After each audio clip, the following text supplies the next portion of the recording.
Yeah, for me it was very difficult because obviously I was a teenager and I didn't want to be different, and I was very ashamed of my scars and of my feet. My name is Marleen Verbeek. I'm from the Netherlands and I decided to amputate my leg. When I was 13 I had bacterial meningitis. I stayed in the hospital for 8 months. The first 3 weeks I was in a coma.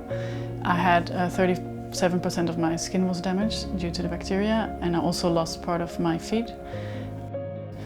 I didn't feel like I fit in, and I tried to really fit in. Like in the beginning I had like horrible orthopedic shoes that I had to wear, and then bit by bit I tried to improve it. That's like me wanting to fit in sounds like a bad thing, but also kind of helped me.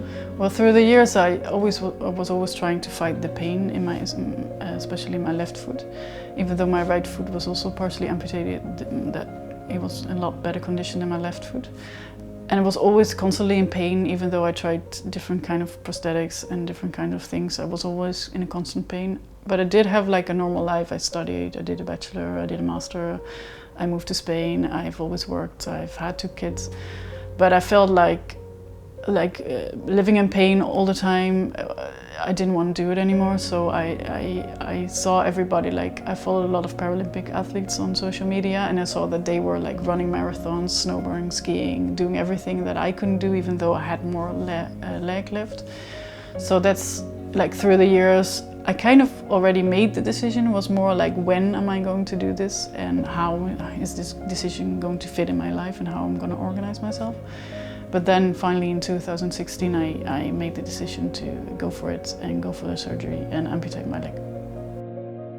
Social media helped me a lot. In 2015 I started uploading videos and about myself and what I went through, and about a big decision that I was going to make.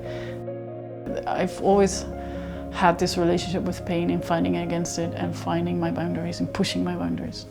Even though I was always with pain, I had a complete normal life. I never felt like disabled yeah, now I want to, instead of seeing it as something negative, I want to see it as something positive, and for other people to see that it's okay if you are like me, or even if you have something different where it makes you feel you're not happy because you feel different. We're all different in the end, so I think we should create more awareness that it's okay to be just the way you are.